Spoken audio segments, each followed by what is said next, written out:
ಎಲ್ಲ ಕೇಳುಗರಿಗೆ ನಮಸ್ಕಾರ.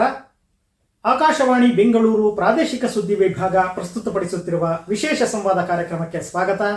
ಇಂದಿನ ಸಂವಾದದಲ್ಲಿ ನಾವು ವಿಕಸಿತ ಭಾರತ ಜಿ ಮಿಷನ್ ವಿಷಯ ಕುರಿತು ಚರ್ಚಿಸಲಿದ್ದೇವೆ. ನಮ್ಮೊಂದಿಗೆ ಹಿರಿಯ ಪತ್ರಕರ್ತರಾದ ಡಾಕ್ಟರ್ ಆಶಾ ಕೃಷ್ಣಸ್ವಾಮಿ ಅವರಿದ್ದಾರೆ. ಅವರಿಗೆ ನಾನು ಸ್ವಾಗತ ಕೋರುತ್ತೇನೆ. ಮೇಡಮ್, ನಮ್ಮ ಗ್ರಾಮೀಣ ಭಾಗದಲ್ಲಿ ಉದ್ಯೋಗ ಖಾತ್ರಿ ಪಡಿಸುವಂತಹ ವಿಷಯದಲ್ಲಿ ನಾವು ಏನು ಮನರೇಗಾ ಅಂತ ಹೇಳ್ತೀವಿ, ಆ ಒಂದು ಯೋಜನೆ ತುಂಬಾ ಮಹತ್ವದ ಕೊಡುಗೆ ನೀಡಿದೆ.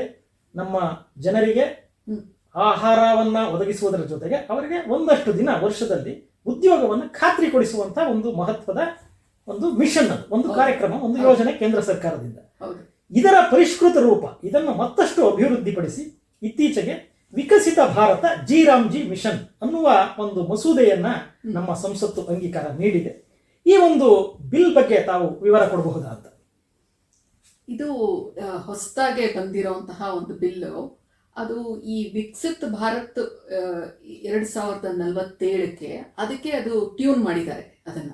ಯಾಕಂದ್ರೆ ತುಂಬಾ ಪ್ರೋಗ್ರಾಮ್ಸ್ ಇದೆ ನಮ್ಮಲ್ಲಿ, ಅದು ಒಂದು ಇಂಟಿಗ್ರೇಟ್ ಆಗಲ್ಲ. ಅದು ಈ ವಿಕಸಿತ್ ಭಾರತ್ ಬಿಲ್ ಓದ್ತಾ ಇದ್ರೆ, ಇದು ರೋಜ್ಗಾರ್ ಮತ್ತೆ ಆಜೀವಿಕ ಮಿಷನ್ ಬಿಲ್ಲು, ಅದು ಕ್ಲಿಯರ್ ಆಗಿ ಗೊತ್ತಾಗತ್ತೆ. ಅದನ್ನ ಒಂದು ಟ್ರ್ಯಾಕ್ ಅಲ್ಲಿ ತಗೊಂಡು ಹೋಗೋಕೆ ಟ್ರೈ ಮಾಡ್ತಾ ಇದ್ದಾರೆ ಅಂತ ಹೇಳಿ.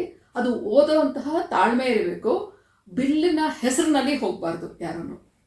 ಬಿಲ್ ಅಂತ ಬಂದಾಗ ಸೀರಿಯಸ್ ಆಗಿ ಯಾರೇ ಆಗಲಿ, ಅದು ಮೀಡಿಯಾ ಇರ್ಬೋದು ಅಥವಾ ನಮ್ಮ ಎಲೆಕ್ಟೆಡ್ ರೆಪ್ರೆಸೆಂಟೇಟಿವ್ಸ್ ಇರ್ಬೋದು, ಅದ್ರದ್ದು ಫೀಚರ್ಸ್ನ ಓದ್ಬೇಕೇ ವಿನಃ ಅದನ್ನ ಹೆಸರು ನೋಡ್ಬಿಟ್ಟು ಅದಾಗೋದಿಲ್ಲ.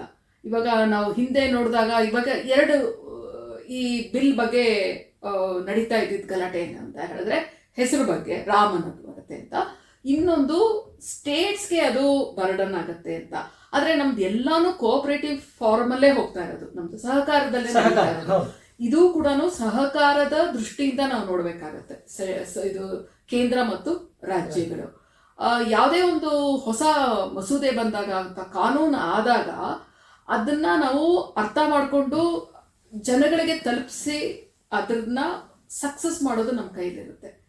ಅದ ಆಗ್ಬೇಕಾಗಿದೆ ಅನ್ಸುತ್ತೆ. ಅದೊಂದು ಬಹಳ ಪ್ರೋಗ್ರೆಸಿವ್ ಆಗಿರುವಂತಹ ಒಂದು ಮಸೂದೆ ತಂದಿದ್ದಾರೆ.